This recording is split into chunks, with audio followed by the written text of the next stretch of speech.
This is Jeff Murray at Murray's Fly Shop in Edinburgh, Virginia, bringing you our fly fishing podcast report for the month of April 2026. Right now, the water levels are great in the Shenandoah Valley. We're going through a bit of a warm up right now. It's supposed to reach 80 degrees here the first week of April for a couple of days with some rain mixed in. As we look at the brook trout streams in the Shenandoah National Park and the George Washington National Forest, water levels are great. The water temperatures are in the upper 40s to lower 50s. Quill gordons of blue quills are hatching. The quill gordons are going to come to an end here in the month of April. Blue quills will hang on out throughout the middle of April. Then we're going to start transitioning to the March browns and then the gray foxes. And toward the end of the month, we'll start seeing some light cahills in the lower reaches of the brook trout streams. I like to go out with a Mr. Rapidan, something I can see. A Mr. Rapidan 14 imitates the quill gordons very well. The blue quills, I like the Mr. Rapidan blue quill right now in a size 16. If you're running into selective brook trout that you're getting refusals on a larger pattern with, not so much a small pattern, but a smaller bodied pattern, switch to that blue quill number 16. Go one-on-one with the rising fish if you see them.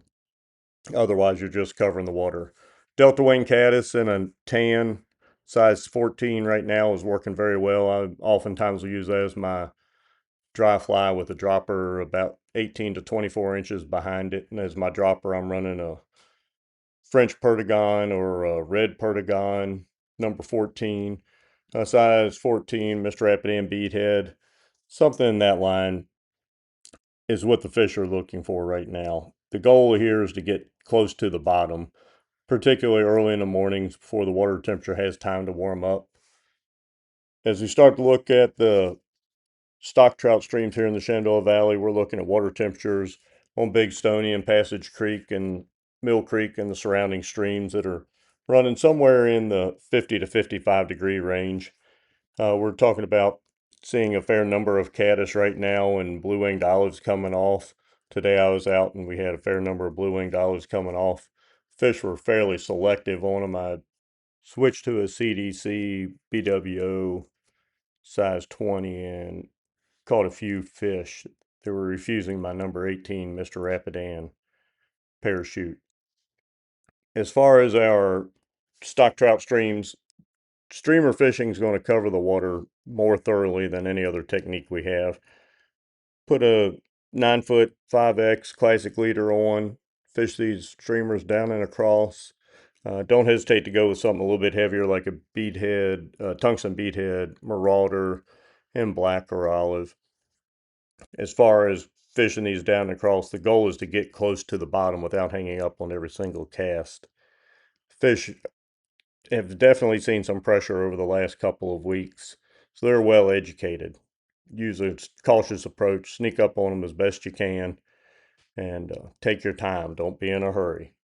Quick presentation and quickly fishing the water is not going to produce results that you're going to be happy with. As far as seeing the bugs coming off, if you see fish rising, splashy rods as they're rising to caddis, switch to a caddis. You can either use a pupa. What I like to do is put a number 16 caddis pupa underneath a number 14 delta wing caddis. As far as the Shenandoah River goes for the smallmouth bass, right now, water's running in the low 60s. This will go up and down 4 or 5 degrees easily with cool nights and warm days. The next couple of days, it's going to be warm. The water temperature will probably rise up into the mid 60s.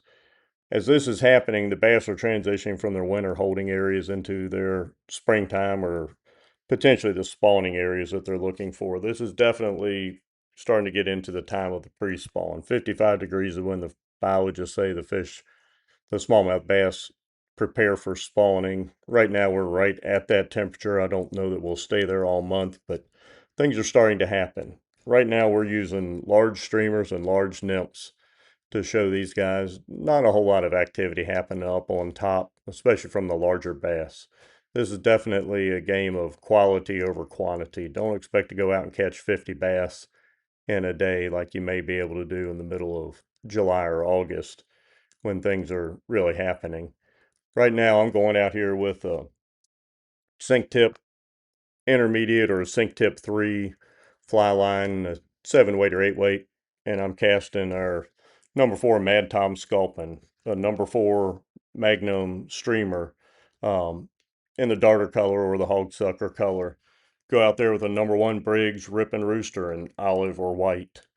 Number 2, a size 2 Gallup's Dungeon Fly in either orange or olive. Show them a mouthful of food. Vary your stripping speed. Strip fast, strip slow. Don't focus particularly on the fast current.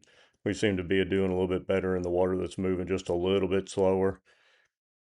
As far as your nymphs go, you can go out there with a Murray's indicator, placed about 4 feet above your fly, and drift fly through like a number 4 heavy black hellgrammite or a number 6 roadkill skunk. If you're going to fish crayfish patterns, go with a number 4 Murray's crayfish or a number 4 Crafts clawdad. I'm fishing all of those nymphs on a bright butt 2x or 1x leader, 9 feet long. This should work pretty well through the end of April. If the warm weather continues, we'll start to see some surface action, hopefully. And one of my favorite patterns to use toward the end of April, generally in that pre-spawn time, is a mouse pattern. Go out there with a deer hair mouse or one of the mouse patterns and fish that on a Alt X or 1X leader and on a floating line, obviously. You don't want to use a sinking line with something that you want to float.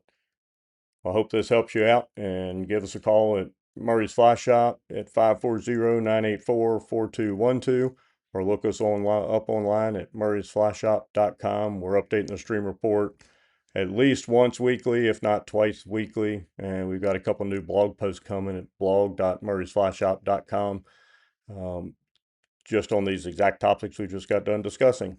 Thank you very much.